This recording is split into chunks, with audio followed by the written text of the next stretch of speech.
Miranda, I rather do, and that's the difference from child protection field. I don't do statutory work anymore. Okay. I can't remember in 30 years how many children I removed out of the care of the parents. I'm done with that. I am concentrating now on the thing that I love the most of social work is counseling, rebuilding, reunification. So I love it when people come to me and say, oh, we want to divorce. And after 2, 3 years, I realize we are now actually busy with marriage counseling. I rather do marriage counseling than divorce counseling. But when I'm busy with divorce counseling and the parent plan come up, I want to help those parents to realize you loved each other, now they hate each other. You can't believe those people loved each other somewhere in the beginning. But I tell them there is children involved. There's children involved, and this is where I get excited of my part as social worker. We as social workers work for the best interest of the child, in the best interest. That's why the Children Act is there. Yes. And the Children Act is very clear. That's why I love to do parenting workshops. I learn skills to parents handling their kids or working with the conflict in their marriage. Because it's not in the best interest of the child. Not a reason because you are divorcing, that is maybe in the best interest of the child. Because he must, I stayed too long in my marriage. My children got more hurt as if, because I stayed longer. If I moved after a year or 2 or 3, I must just 4 years because I want my second child as well. So you must help them to handle the conflict like adults. There are actually adults that behave like teenagers. I sometimes just like, what? What's going on here? And then I was working with a parent plan. I just want to give you an example. I was working early in the week with parents on a parent plan. Now we are 2 points before we are finalizing this thing. And the one question the mother had the guts to say, but she's a little bit worried about this. But I walked out. They can discuss that point on their own. If they want to tell me about it, they are welcome. If they want to first work on between themselves, and then when I came back, it was like, oh no, I don't agree to anything anymore. We are back at point 1. I was like, really? Are we now adults? 1 point. You should never leave the children alone. Yeah, I've never leave the children alone. But you know what? I think I handle it again. But that is for me. That is when a child learns, okay, there's still respect. They don't love each other anymore. They are not going to be married anymore. We are not going to stay with mommy and daddy in the same house anymore. But mommy and daddy still got respect for each other. They don't fight before me anymore. Thank you for that. But if they differ, they speak about it or they call Auntie Sandra to come and help. That's mediation. Mediation, very important. I think you're a better mediator than I am because I just say, you stop your nonsense now, grow up. Okay, but what I wanted to ask you was, do you offer workshops? But I do online sometimes meetings with parents and stuff. Now it's easier. Now they can come.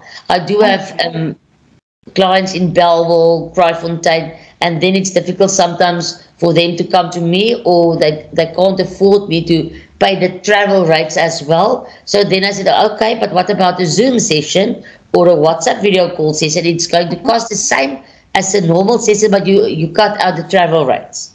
Yes, but can you counsel over Zoom? WhatsApp video call. yeah, whatever this team viewer is. But Okay. I really want to start to get myself into gear for motivational workshops and parent workshops because I think it's very important. Anybody who needs to contact you via phone, via email, and they can contact you on the number on the screen and on your email address on the Yeah, screen, for and sure. you will get back to them. Awesome. On the Mustard Seed Tree platform on the website, Yeah, we have the radio station. We've got the YouTube channel where we're going to be hosting this video. I'm sitting today, and I'm a mother with a 2-year-old, and I don't know what to do with this child. I don't know how to handle this child. Maybe Sandra has a video on how to handle your 2-year-old or your 6-year-old or your 16-year-old. But I heard you said 16 is too late. Come earlier. yeah. You know what? I can't believe that a child just wake up and now is in his teenage phase. You develop the teenage phase from about 12 years. So you going and you start to notice, but something is not okay. He don't like to go to school. He don't do his homework. You know, there's little small things you can pick up. So when he reached the age of 16, I think from if he started with his behavior on the age of 12, 13, and you wait to the age of 16, it's just so much more difficult to help that child to realize, but he's stepping out of the line, the borderline. He is going further and deeper into behavior that's not good for him, like drugs, like friends, that's not good for him and stuff. I think also, Sandra, can we talk a little bit about the brain development of a child?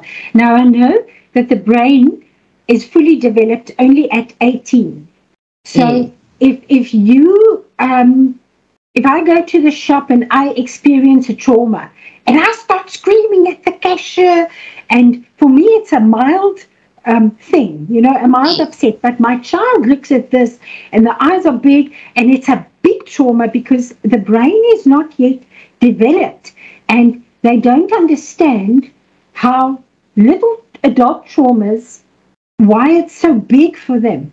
Can we talk a little bit about how everyday stressful situations are actually traumatic for children because their brains are not fully developed yet?